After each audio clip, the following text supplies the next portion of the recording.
le monde me connaît au nom de Germain. Je suis propriétaire de cette maison avec mon mari, ça fait 22 ans. Depuis 1988, depuis qu'on était ambassadeur à Paris. C'est là où on avait acheté cette maison. Voilà que, quand on a habité cette maison, il y a un individu qui s'appelle Toubemona. Mais son vrai nom, il s'appelle Richard Mwamba. Il a dit, il est venu nous trouver un jour, c'est sa maison, parce qu'en 1983, son soi-disant beau-frère, un Ivoirien, avait acheté cette maison et il est parti, il a laissé cette maison entre ses mains avec une procuration simple. Moi, je lui dis, nous, on n'est pas au courant parce que nous, on n'a pas vu d'opposition quand on a acheté cette maison.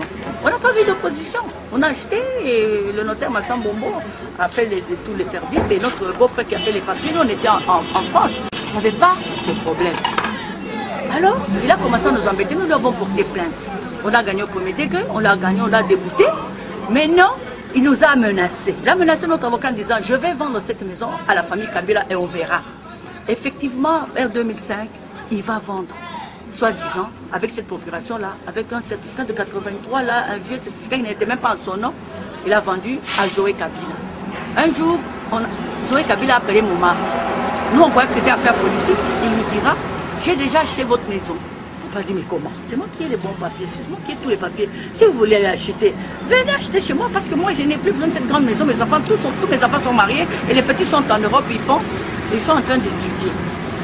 Si vous voulez acheter, achetez. Non, moi j'ai déjà mon prêtre, non, il s'appelle Eli Lungungu, je vous le présente. C'est lui qui faisait la traduction.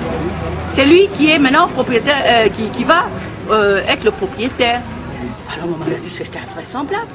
Il en a parlé à son frère, le président de la République, 2 ou 3 fois. Le président ne réagissait pas. Alors, ils nous ont porté plainte en 2006. On les a déboutés au premier degré. Maintenant, ils ont fait appel. Au deuxième degré, maintenant, il y a un avocat, hein, qui est le neveu de Luzolo, qui est dans le cabinet de Luzolo. C'est celui-là qui est leur avocat.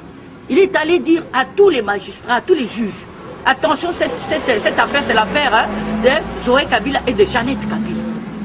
Tous les juges ne savaient plus maintenant rendre justice. Alors moi je dis, mais quelle est la tolérance zéro qu'on proclame dans ce pays? Quelle est la tolérance zéro qu'on proclame?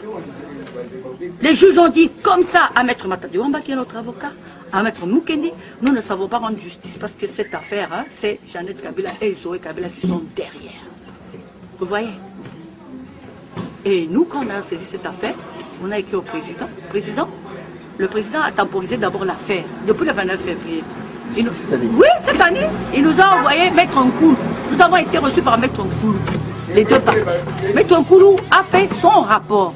Il m'a dit, cet homme-là, c'est un farceur. Son vrai nom il s'appelle Richard Mwamba.